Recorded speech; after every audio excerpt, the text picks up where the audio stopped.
Hey, what's up? It's your girl LaTangela, the voice inside your speaker box. And today on the virtual field trip, I am super excited to have some of the best in the game on the hot line, the tan line, in the hot seat, bringing it to you with Baton Rouge's official #1 for hip hop and R&B. Now, you know, with TV1, they've been a trusted source for entertainment for years, right? Well, they're not going to disappoint us because now it's almost that time for them to present season 3 of ATL Homicide. And you know, today I want to talk about it with Dave and Quinn. And on the show, Angelo Diaz is on the flashbacks, correct? And then we have Velazquez with Christopher Diaz on the flashbacks. But I got the real deal in the hot seat. How are you?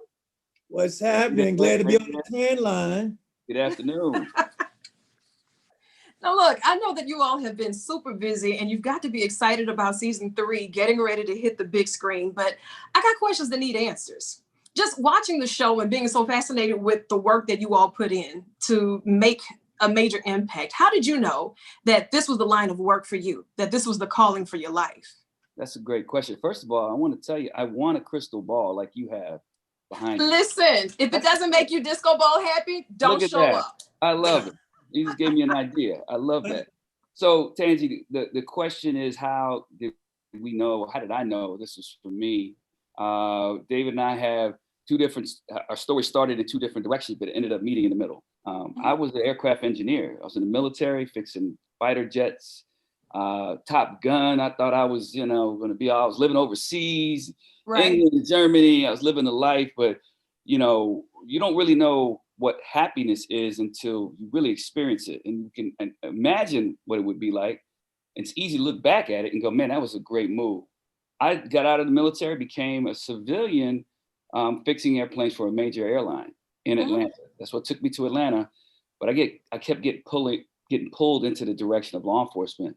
And I followed my big jump. Big jump, and big jump and a big pay jump in the other direction. Yeah. And I took a 75% pay cut with a brand new kid, mind you, in 1995 to become a police officer. And in my opinion, was the best thing I ever did.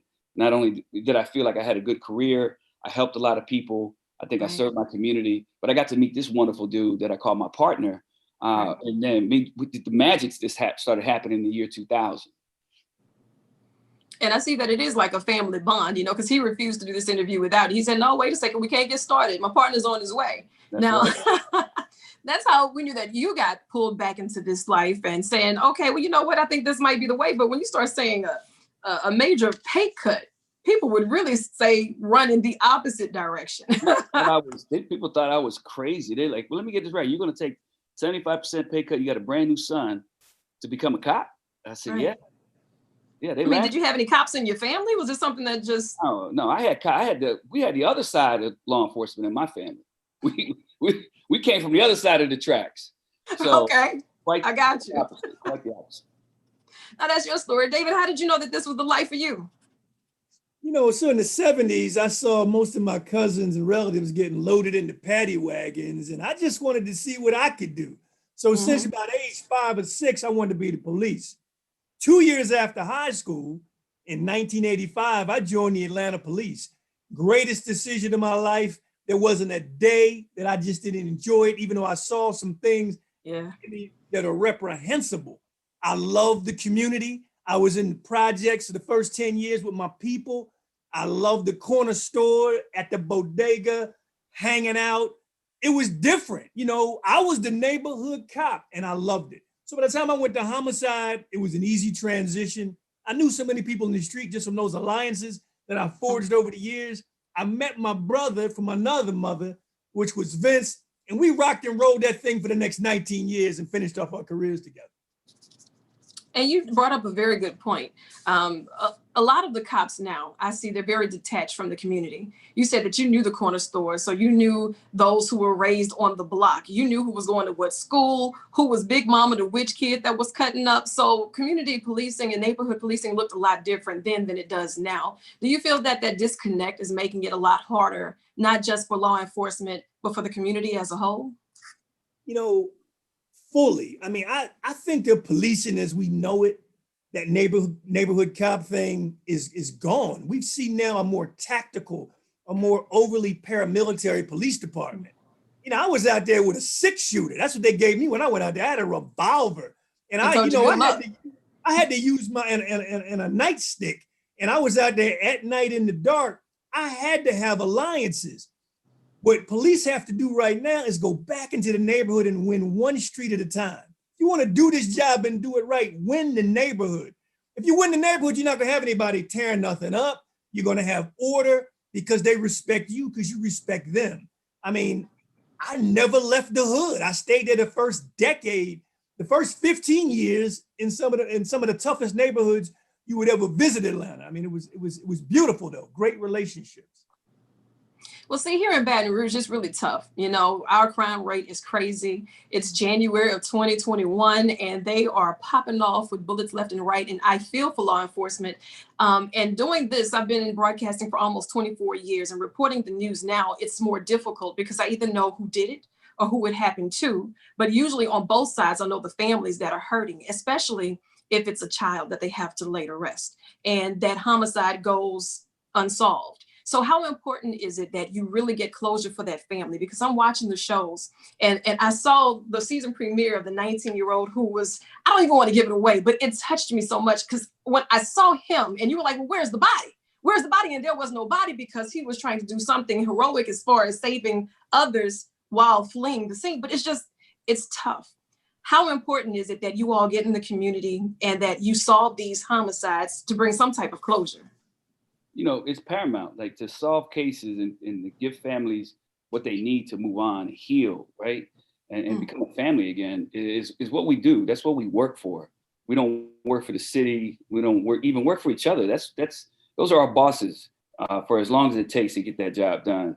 I have a case that, you know, I think in season 1, we had some behind the scenes footage that TV One put up that I talk about a case of a young girl in 1995 that was murdered.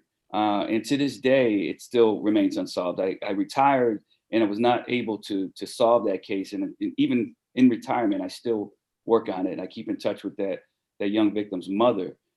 So it's important because over the years, I've seen how much grief, how much strain that this mother continually goes through. And that's what our goal is. Our goal is to give them that closure that they can just rest easy. Unfortunately, we don't always have that opportunity. And you mentioned that episode, and you're going to see that, and Dave can talk a little bit more about that, but you're going to see, you know, a father struggling even in his moment of despair, probably knowing he's going to die, still trying to save his family. Right. That's sad, but that's the reality of what we dealt with. And even with the type of guns that he was popped with, you're starting to see these kids younger and younger get access to those type of guns. And if we were to have a roundtable discussion to say, parents, I've done this for so long, I'm now retired, I can give you the game. How would you explain or walk them through a situation to help keep their children away from those type of guns or those type of guns off the streets? Well, we definitely have a gun violence problem in our community. And, you know, we've got to hold the feet of law enforcement to the fire, and we got to get honest with ourselves about the proliferation of guns in our community. There's too many of them. You know, I'm not anti-gun. I just don't want guns around my children. And I would always stress, you know, you just have to police your children. You got to go back to the 60s and 70s, the way I was raised. And, you know, you got to put some fear in them. I mean, it's not against the law. I know people are afraid to raise their children, but I had 6 of them grew up in here, and you can't keep them away from what's out there. In October of 2020, my own son, who's 26 years old, coming back from the military, was robbed and shot 3 times. Oh, and I got horrible police service, and everybody named Mama know I'm the police. Right. Hell, when I showed up on scene, they thought I was ATL homicides here, or they gonna solve it. Horrible police department, gave me horrible service.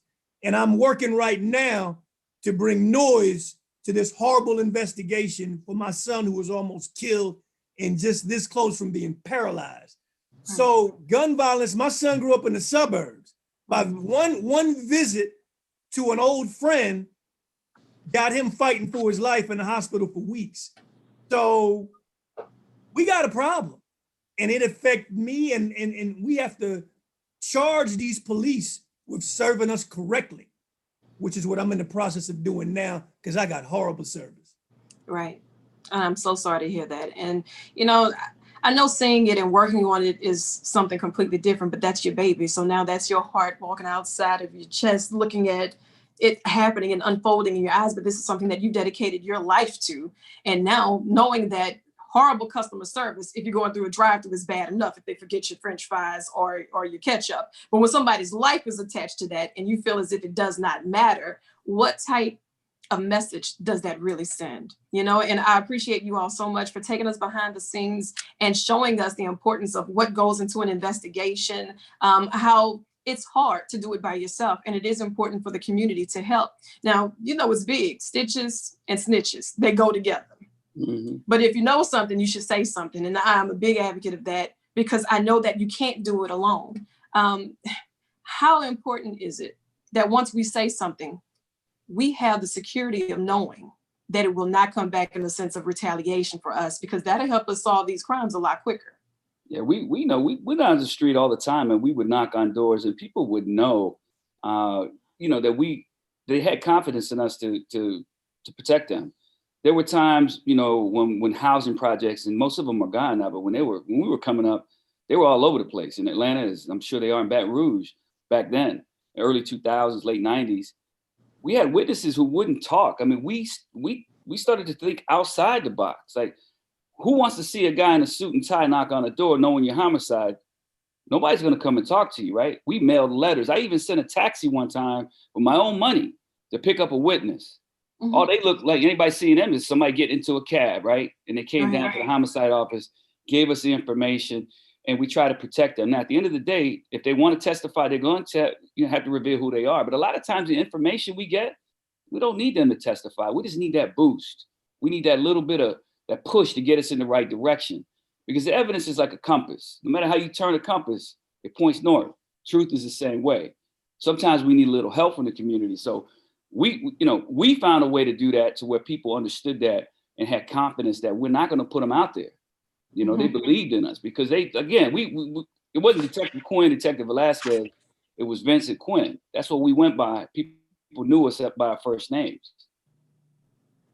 I love it. Well, Vince and Quinn, y'all are the real MVPs, and don't you dare let them tell you differently. And you already know the season premiere is January 25th. It's going to be at 8 p.m. Central Standard Time. I'm going to say 7:30, so we don't show up late. I have my popcorn. I'm going to have my Kool-Aid, the red kind, and my disco ball. Yes. I feel like I want to be one of the honorary detectives because, you know, if I see something, I'm going to say something. And I got you covered. And this is an open door policy. So as soon as outside reopens and you make a field trip to Baton Rouge, Louisiana, you know where to find us. I am grateful for the service that you all have put in. We appreciate you. And I'm super excited about season 3. You hear me? Absolutely. Absolutely. Thank you. Thank you so much. Love it. Thank you for having us. Anytime. And thank y'all so much. God bless. I'll see you soon. See you soon.